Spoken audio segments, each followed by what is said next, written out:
বরাবরের মতো এই পবিত্র মাসে নগরবাসী নিরাপত্তা বিধানের জন্য ক্লান্তিহীন কাজ করে যাচ্ছে ডিএমপির গোয়েন্দা বিভাগ। ডিটেকটিভ ব্রাঞ্চ ডিবি বর্তমানে আইন শৃঙ্খলা রক্ষায় গুরুত্বপূর্ণ ভূমিকা রাখছে। আজ থেকে আমরা ডিবির চলমান কার্যক্রমের পাশাপাশি রমজানকে সামনে রেখে বিশেষ অভিযান শুরু করতে যাচ্ছি। এটা হচ্ছে এক ধরনের বিশেষ গোয়েন্দা অভিযান, যেটাতে ছদ্মবেশে আমাদের সদস্যরা মানুষের মধ্য থেকে অপরাধীদের শনাক্ত করতে পারবে। রোজার সময় মানুষের কর্মযোগ্যতা বাড়ে, বিশেষ করে টাকা পয়সার লেনদেন বেশি হয়। শপিং মল, ব্যাংক, বিমাগুলোতে মানুষের ভিড় বাড়ে। রেল স্টেশন, বাস টার্মিনাল কিংবা সদরঘাট সহ অন্যান্য জায়গাতে মানুষের উপস্থিতি বাড়ে। এসব জায়গায় কেউ যাতে নাশকতা না করতে পারে সেই জন্য আমাদের গোয়েন্দা নজরদারি বাড়ানো হচ্ছে।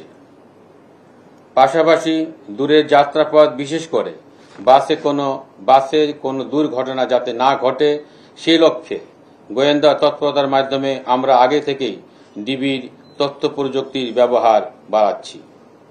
আমাদের গোয়েন্দা প্রতিবেদন বলছে, চুরি, ছিনতাই, ডাকাতির সাথে যারা যুক্ত হচ্ছে তাদের বেশিরভাগের বয়স 15 থেকে 30-এর মধ্যে। এদের অনেকেই কিশোর গ্যাং। তারা বিভিন্ন অপরাধে জড়িয়ে পড়ছে। আবার কিছু ফ্যাসিস্ট পতিত রাজনৈতিক শক্তি তাদের ইন্ধন দিয়ে অপরাধ কার্যক্রমে জড়িয়ে দিচ্ছে। বিভিন্ন এলাকায় চিহ্নিত সন্ত্রাসী বাহিনীর কথা আমরা শুনতে পাচ্ছি। তাদের বিরুদ্ধে আমরা অল আউট অ্যাকশনে যাচ্ছি। প্রিয় সাংবাদিক বন্ধুরা, আইন শৃঙ্খলা রক্ষায় যৌথ বাহিনী সারা দেশে তৎপরতা বাড়িয়েছে। অন্যান্য নিরাপত্তা বাহিনীও মাঠে আছে। সেখানে গুরুত্বপূর্ণ ভূমিকা রাখছে আমাদের অহংকার বাংলাদেশ সেনাবাহিনী। আমরা বিভিন্ন গোয়েন্দা তথ্য দিয়ে তাদের সহায়তা করছি, যা ভবিষ্যতে আরও বৃদ্ধি পাবে। প্রিয় গণমাধ্যম প্রতিনিধিবৃন্দ, আপনারা দেখছেন মহানগরীতে আইন শৃঙ্খলা পরিস্থিতি ধীরে ধীরে উন্নতি হচ্ছে। আমাদের কাজ হচ্ছে গোয়েন্দা নজরদারি শক্তিশালী করা। আমরা সে বিষয়টিতে গুরুত্ব দিচ্ছি। আমরা আশা করি কিছুদিনের মধ্যে আপনারা আরো ভালো অবস্থান দেখতে পাবেন, সে প্রত্যাশা করছি। জনসাধারণের প্রতি আমাদের আহ্বান, এখন ডিবি পরিচয়ে কেউ গোপনে তুলে নেওয়া বা সিভিল পোশাকে তল্লাশি এই ধরনের কার্যক্রম কেউ করলে আমাদেরকে অবহিত করবেন। পাশাপাশি নাশকতা করতে পারে এমন কোনো তথ্য থাকলে ডিবিকে সহায়তা করুন। আপনাদের পরিচয় গোপন রেখে, সম্পূর্ণ নিরাপদ রেখে আমরা প্রয়োজনীয় ব্যবস্থা গ্রহণ করব। এ দেশ আপনার, আমার, সকলের। দেশে শান্তি থাকলে শান্তি থাকবে জনমনে। দেশকে নিরাপদ রাখতে আইন শৃঙ্খলা বাহিনীর পাশাপাশি জনসাধারণকেও এগিয়ে আসার আহ্বান জানাচ্ছি। গুরুত্বপূর্ণ মামলা তদন্ত থেকে আরম্ভ করে চিহ্নিত অপরাধীদের গ্রেপ্তারপূর্বক আইনের আওতায় নিয়ে আসতে আমরা বদ্ধপরিকর। তারই অংশ হিসাবে ইতিমধ্যে ডিবি কর্তৃক উল্লেখযোগ্য সংখ্যক ছিনতাইকারী, ডাকাত ও অভ্যাসগত অপরাধীকে আমরা গ্রেপ্তার করতে সক্ষম হয়েছি।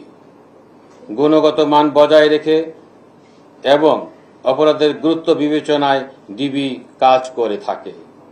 আমাদের কাজে যেমন সক্রিয়তা আছে, তেমনি নিশ্চিত করা হয়েছে স্বচ্ছতা ও জবাবদিহিতা। আমরা যেমন সাধারণ মানুষের ভরসার আশ্রয়স্থল হতে চাই, তেমনি অপরাধীদের জন্য হতে চাই আতঙ্ক। সে মূলনীতি নিয়েই আমরা কাজ করে যাচ্ছি। ছোট অপরাধ বড় অপরাধের জন্ম দেয়। তাই যে কোনো অপরাধ ও অপরাধীর ক্ষেত্রে আমরা নিয়েছি জিরো টলারেন্স নীতি। চুরি, ছিনতাই, ডাকাতি রোধে ডিবির নিয়মিত অভিযান অব্যাহত রয়েছে। সমাজকে মাদকের থাবা থেকে রক্ষা করতে প্রতিনিয়ত পরিচালনা করা হচ্ছে মাদক বিরোধী অভিযান। চিহ্নিত সন্ত্রাসী হোক বা যে কোনো অপরাধী হোক, ডিবির জালে তাদের ধরা পড়তেই হবে। সমাজে বিশৃঙ্খলা সৃষ্টিকারী সাধারণ মানুষের নিরাপত্তা ঝুঁকি তৈরি করে এদেরকে আমরা বিন্দুমাত্র ছাড় দিব না। পবিত্র মাহে রমজানে নগরবাসী যেন নিরাপদে ইবাদত বন্দী করতে পারেন, সেই জন্য ডিবির কার্যক্রম আরও বেগবান করা হয়েছে। আমি আত্মবিশ্বাসের সাথে বলতে পারি, নগরবাসী এ সময় অধিকতর নিরাপদ ও স্বস্তির পরিবেশে থাকবেন। যে কোনো প্রয়োজনে ডিবি আপনাদের পাশে রয়েছে। বর্তমান অন্তর্বর্তীকালীন সরকার এবং ঊর্ধ্বতন কর্মকর্তার নির্দেশ মোতাবেক নগরবাসী শান্তি শৃঙ্খলা রক্ষায় আত্মনিয়োগ করব, এই প্রত্যাশায় আমার বক্তব্য শেষ করলাম। আপনাদের সবাইকে আন্তরিক ধন্যবাদ ও কৃতজ্ঞতা। আল্লাহ হাফেজ।